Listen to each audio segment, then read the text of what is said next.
পিঠ থেকে গেছে, কেউ কিছু করতে পারছে না আপনার জন্য। আপনি পরিপূর্ণ ইয়াকিনের সাথে, দৃঢ় বিশ্বাসের সাথে এই 4টা আমল নিয়মিত করবেন। এবং আমি বহু মানুষকে পার্সোনালি এটার পরামর্শ দিয়েছি, ওনারা আমল করেছেন, আমল করে উপকৃত হয়েছেন। এরকম বহু মানুষ আছেন। বৃদ্ধ মানুষ, বাবা ক্যান্সারে আক্রান্ত হয়েছেন অনেক দেরিতে, আল্লাহ তাআলা অলৌকিকভাবে সাহায্য করেছেন।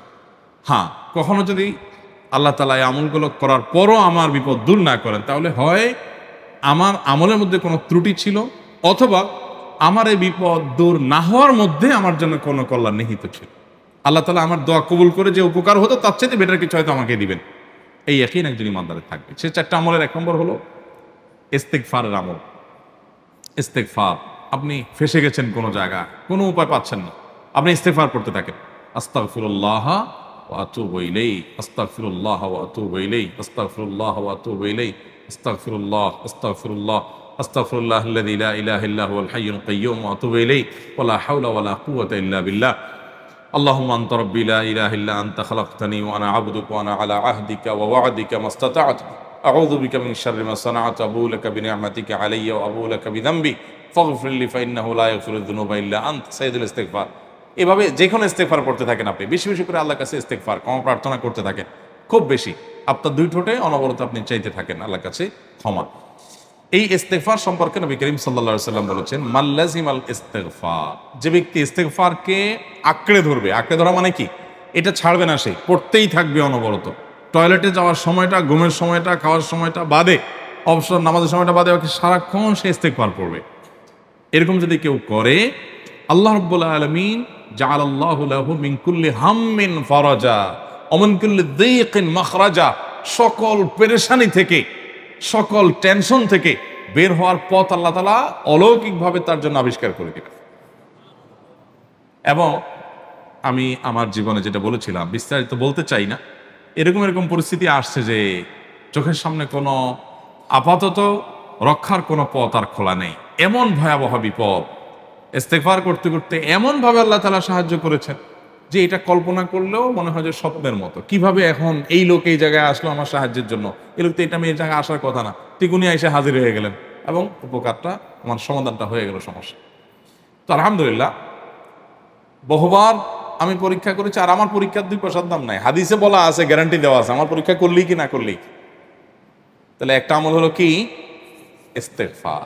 সব সময়ের জন্য এটা কন্টিনিউয়াস করবেন, আর এমনিও অবসর সময় ইস্তেগফার করবেন। আরবদের মধ্যে সৌন্দর্য আছে, তারা বিভিন্ন ডাক্তারের ওয়েটিং রুমে বা বিভিন্ন জায়গায় মানুষ যেখানে অপেক্ষা করে পাবলিক প্লেসগুলোতে লিখে রাখে ইস্তেগফার করুন।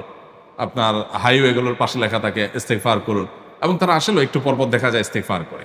ভালো মন্দ গুণ সবার মধ্যে আছে, তাদের এই ভালো গুণটা আছে, ইস্তেগফার বেশি বেশি করা। আমরা ইস্তেগফার সচরাচর এইভাবে অনবরত অবসর সময় করার অভ্যাস অনেকের মধ্যেই নাই। আমরা এটা চালু করবো ইনশাআল্লাহ।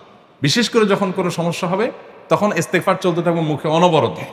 ধীরে ধীরে মহব্বতের সাথে নিজেকে, নিজের পাপ অপরাধগুলোর কথা স্মরণ করে আল্লাহর কাছে মাফ চাইতে থাকো, পেরেশানি দূর হবে ইনশাআল্লাহ। 1 নাম্বার 2, দুরুদ। নবী করিম সাল্লাল্লাহু আলাইহি সাল্লামের প্রতি দুরুদ পাঠ করা, এটা যদি আপনি নিয়মিত করতে থাকেন মহব্বতের সাথে, আল্লাহুম্মা সাল্লি আলা মুহাম্মদ ওয়া আলা আলি মুহাম্মদ কামা সাল্লাইতা আলা ইব্রাহিম ওয়া আলা আলি ইব্রাহিম ইন্নাকা হামিদুম মাজিদ, আল্লাহুম্মা বারিক আলা মুহাম্মদ ওয়া আলা আলি মুহাম্মদ কামা বারাকতা আলা ইব্রাহিম ওয়া আলা আলি ইব্রাহিম ইন্নাকা হামিদুম মাজিদ। আপনি একবারে ছোট দুরূদ যদি পড়েন, সাল্লাল্লাহু আলাইহি ওয়াসাল্লাম, সাল্লাল্লাহু আলাইহি ওয়াসাল্লাম, আল্লাহুম্মা সাল্লি আলা মুহাম্মদ ওয়া আলা আলি মুহাম্মদ, শুধু এইটুকু পড়েন। জাযাল্লাহু আন্না মুহাম্মাদাম মা হুয়া আহলু, শুধু এইটুকু পড়েন। আপনি এভাবে যেই কোনো দুরূদ নবী করিম সাল্লাল্লাহু আলাইহি ওয়াসাল্লামের প্রতি যদি পড়েন এবং পড়তে থাকেন অনবরত, ইস্তেগফারের পাশাপাশি দুরূদটা, দুরূদের ক্ষেত্রে নবী করিম সাল্লাল্লাহু আলাইহি ওয়াসাল্লাম বলেছেন যে এইটা তোমার জন্য যথেষ্ট হয়ে যাবে। তুমি যদি আল্লাহর কাছে আর কোনো দোয়া করতে না পারো, শুধু দুরূদটা পড়ো, তোমার সব পেয়ে যাবে, কিচ্ছু লাগবে না। এক সাহাবী বলছেন, রাসূলুল্লাহ, আমার দোয়ার মধ্যে দুরূদ কত % রাখবো?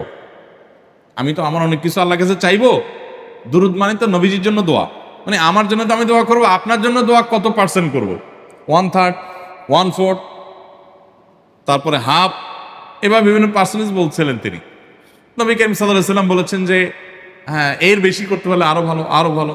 তো ভদ্রলোক এর বেশি, ওই সাহাবী রাদিয়াল্লাহু তাআলা আনহু, তিনি এর বেশি বাড়াতে একটা পর্যায়ে বলছেন যে আমি সব দোয়া আপনার জন্য করি।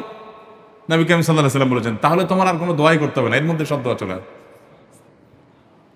কারণ আপনি যদি বলেন আল্লাহ আপনার নবীর প্রতি আপনি রহমত নাজিল করেন, আপনার নবীর প্রতি আপনি শান্তি নাজিল করেন, আপনি যদি এটা দোয়া করেন, তো আল্লাহকে আল্লাহর নবীর প্রতি আপনি রহমত নাজিল করতে বললে আল্লাহ তাআলা আপনার প্রতি রহমত নাজিল করবেন কি করবেন না? আপনি কাউকে খুশি করতে চান, কার কাছ থেকে কিছু আদায় করতে চান, তার ছেলেটারে যদি হাদিয়া তোহফা দেন, আদর যত্ন করেন, তো বাই ডিফল্ট অটোমেটিকলি ওই লোকের সিম্পেথি আপনার দিকে আসবে কি আসবে না? চোখ বন্ধ করে আসবে। তো আল্লাহর নবীর জন্য যখন আপনি দোয়া করবেন তখন আল্লাহ তাআলা আপনার মধ্যে রহমত নাজিল করবেনই, এটা নবী সাল্লাল্লাহু আলাইহি ওয়াসাল্লামের ওয়াদা।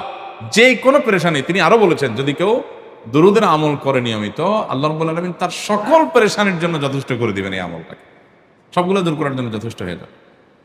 এই দুরূদের আমলটা আমি দেখেছি সুবহানাল্লাহ গুলির মতো কাজ করে। আজকের ঘটনা, এক ভদ্রলোক সকালে একটা টেলিভিশন চ্যানেলে, বেসরকারি চ্যানেলে প্রোগ্রাম শেষ করে নামছিলাম লিফটে, তো উপস্থাপক উনি বলছিলেন যে ভাই মানে দুরূদের আমল পড়ে আমি কিছুদিন আগে একটা ইয়াতে মানে এমন একটা অবস্থা যে এইটা থেকে বের হওয়ার কোনো পথ আর নাই, শুরু করলাম দুরূদ অনবরত, এরপরে আল্লাহ তাআলা আমাকে এমনভাবে উদ্ধার করলেন আমি কল্পনা করতে পারিনি। আলহামদুলিল্লাহ এই আমলগুলো করে অনেক ভাইরা আমাকে অভিজ্ঞতা জানাইছেন যে আলহামদুলিল্লাহ তাদের অভিজ্ঞতা হলো কি। হ্যাঁ, ওই যে বললাম কখনো যদি আল্লাহ তাআলা আপনার দোয়া কবুল না করেন তাহলে হয় আমার ত্রুটি আছে, আর না হলে আমার জন্য আল্লাহ তাআলা এর চেয়ে বেটার কিছু রেখেছেন, আমি সেই ইয়াকিন রাখবো ইনশাআল্লাহ বিইذنিল্লাহ। আর এই দোয়াতে সমাধান হবেই হবে, সে বিশ্বাস থাকতে হবে। নবী করিম সাল্লাল্লাহু আলাইহি ওয়াসাল্লাম বলেছেন, হাদিসে কুদসিতে আল্লাহ বলেছেন আনা ইনদা যান্নি আবদি বি, বান্দা আমার প্রতি যেমন ধারণা করে আমি তেমন আচরণ করি। এখন আপনি যদি চিন্তা করেন করে দেখি হয় কিনা, দেখি ট্রাই করি, তাহলে ওই আল্লাহ তাআলা বলবেন ঠিক আছে দেখতে থাক।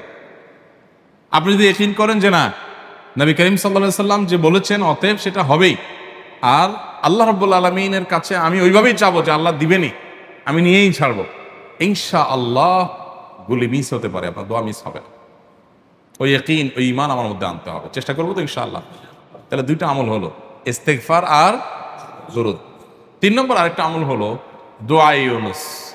দোয়া ইউনুস, লা ইলাহা ইল্লা আনত সুবহানাক ইন্নী কুনতু মিনাজ জালিমিন। বেশি বেশি পড়তে থাকবেন, যখন বিপদে পড়বেন ইস্তেগফার আর দুরূদ পড়বেন সবচেয়ে বেশি, আর মাঝে মধ্যে দোয়া ইউনুস, লা ইলাহা ইল্লা আনত সুবহানাকা ইন্নী কুনতু মিনাজ জালিমিন। আল্লাহ সুবহানাহু ওয়া তাআলা কোরআনে কারীমে এই দোয়ার পরে বলেছেন ওয়া কাযালিকা নুনজিল মুমিনিন। এই দোয়া পাঠ করার মাধ্যমে ইউনুস আলাইহিস সালামকে পৃথিবীর ইতিহাসের সবচেয়ে অলৌকিক ঘটনা, সকল সায়েন্স, সকল আপনার বিজ্ঞানের তত্ত্ব সবগুলোকে আপনার সবগুলোর বিপরীতে বা সবগুলোকে আপনার ভুল প্রমাণ করে দিয়ে ওই জায়গাটার জন্য আল্লাহ তাআলা ইউনুস আলাইহিসকে মাছের পেটে ঢোকার পর সেখান থেকে আবার জীবিত রেখে বের করেছেন। অক্সিজেন অভাবে সেখানে এমনি মারা যাওয়ার কথা, আরো নানা কারণে মারা যাওয়ার কথা, তাই না? কিন্তু আল্লাহ তাআলা তাকে রক্ষা করেছেন, কারণ উনি ওই বিপদে পড়ার পর থেকে এইটা পড়তেছিলেন, লা ইলাহা ইল্লা আনতা সুবহানাকা ইন্নী কুনতু মিনাজ জালিমিন। তো আল্লাহ তাআলা কোরআনে বলেছেন এটা ইউনুস, তার নবী ইউনুস আলাইহিস সালামকে আল্লাহ তাআলা এর মাধ্যমে রক্ষা করেছেন, সেটা তার জন্য খাস না, এটা তার জন্য স্পেশাল না, বরং আল্লাহ বলেছেন ওয়া কাযালিকা নুনজিল মুমিনিন, এটা দিয়ে আমি তাকে রক্ষা করেছি, একইভাবে ঈমানদারদেরকেও এইটার মাধ্যমে রক্ষা করব।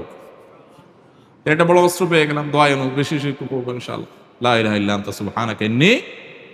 আমার দেশে আবার দেখা যায় বিপদ হয়ে গেলে তখন হুজুর ভাড়া করে যে ভাই আপনারা সবাই মিলে এটা 1 লাখ বার পড়ে দেন, 1.25 লাখ বার পড়ে দেন, টাকা দিমু আপনারা পড়ে দেন। আপনারটা আপনি পড়বেন ভাই, হুজুরদের কাছে দোয়া চান সমস্যা নাই, আর হুজুরদেরকে খাটায়া টাকা দিবেন কেন, এমনি টাকা দিবেন না দিয়া। আর এই দোয়া নিজে নিজে করতে থাকবেন। ইউনুস আলাইহিস সালাম ওই সময় কি লোক ঠিক করছিলেন যে ভাই আপনারা সবাই দোয়া ইউনুস পড়েন, আমি গেলাম, আমি মাছের পেটে গেলাম, আপনারা বসেন সবাই দোয়া ইউনুস পড়া ধরেন, করছেন উনি? ওনারটা উনি করছেন, তো আপনারটা আপনি শুরু করবেন, দোয়া ইউনুস না। 4 নম্বর আমল হলো ইয়া যাল জালালি ওয়াল ইকরাম, এটা বিশেষ করে পাঠ করবেন। নবী করিম সাল্লাল্লাহু আলাইহি ওয়াসাল্লাম বলেছেন আলিযু বিয়া যাল জালালি ওয়াল ইকরাম, ইয়া যাল জালালি ওয়াল ইকরাম এইটাকে তোমরা আঁকড়ে ধরবে। ইয়া যাল জালালি ওয়াল ইকরাম মানে কি? এটা আল্লাহকে ডাকা, আর কিছু না, এবং হাদিসে বর্ণিত দোয়া, এটা মাসনুন দোয়া। ইয়া যাল জালালি ওয়াল ইকরাম মানে হে মহা ক্ষমতার অধিকারী, প্রতাপশালী এবং সম্মানের মালিক, এটা বলার মানে হলো আল্লাহর কাছে নিবেদন করা, যেহেতু আপনার প্রতাপ আছে, আপনার জালাল আছে, আপনার বড়ত্ব আছে, হে বড়ত্বের অধিকারী এবং হে সম্মানের অধিকারী, আপনার যেহেতু আল্লাহ তাআলা এটা, আপনার যদি এটা আছে, অতএব হে আল্লাহ আপনি আমাকে এটা দান করুন, আপনার সেখান থেকে আমার প্রতি রহম করুন, আপনার সেখান থেকে আমাকে, আপনার বড়ত্ব থেকে আমাকে আপনি হেফাজত করুন, আপনার একরাম থেকে আমাকে আপনি, তা দিয়ে আপনি আমাকে রহম করুন। তো সেই দোয়া আল্লাহ তাআলার কাছে নিবেদন করতে পারি, ইয়া যাল জালালি ওয়াল ইকরাম। এর পাশাপাশি তাহাজ্জুদের নামাজ এবং যে কোনো নফল নামাজ, কারণ নবী সাল্লাল্লাহু আলাইহি সাল্লাম ইজা হাজাবাহু আমরুন সাল্লা, নবীজি সাল্লাল্লাহু আলাইহি সাল্লামের কোনো পেরেশানি শুরু হলে আগে ওযু করে 2 রাকাত নামাজ পড়তেন, ওযু করে 2 রাকাত নামাজ পড়তেন। আমাদের যখন পেটে ব্যথা শুরু হয়, আগে কার কথা মনে পড়ে? ডাক্তারের কথা মনে পড়ে। যখন গায়ে জ্বর আসে সবার আগে মনে পড়ে কিসের কথা? নাপা, নাপা, ঠিক না? জ্বর আসছে গায়ে, সবার আগে আমরা কি চিন্তা করি? নাপা। নাপা আপনি চিন্তা করেন, খান, নিষেধ না তো, ওষুধ গ্রহণ করা সুন্নত। নবী সাল্লাল্লাহু আলাইহি সাল্লাম নির্দেশ করেছেন ওষুধ সেবন করতে, আপনি করেন, ভালো কথা। কিন্তু ইমানদার সব কিছুর আগে ব্যথা আসছে, তাহলে ব্যথার জন্য একটা ওষুধ দোয়া শিখেছেন, দোয়াটা আগে করবে, পাশাপাশি ওইটা করবে। এলো ইমানদারের কাজ। আমরা আজকাল ইমান থেকে অনেক দূরে সরে গেছি। আল্লাহ আমাদের সেই ইয়াকিন দান করুন। তাহাজ্জুদের সময় দোয়া, অনেক বেশি দোয়া কবুল হয়। তাহলে 4টা আমল ইনশাআল্লাহ আপনাকে এই ভয়াবহ বিপদ থেকে উদ্ধার করার জন্য সাহায্য করবে ইনশাআল্লাহ। সেই ইয়াকিন নিয়ে করবেন। সেই সাথে as-সাদাকা তারদুল বালা, দান সদকা করা, অন্যান্য যে আমলগুলো আছে টুকটাক, সেগুলোর সাথে সাথে চালানো। বাকি এই 4টাকে বেসিক্যালি একটু জোর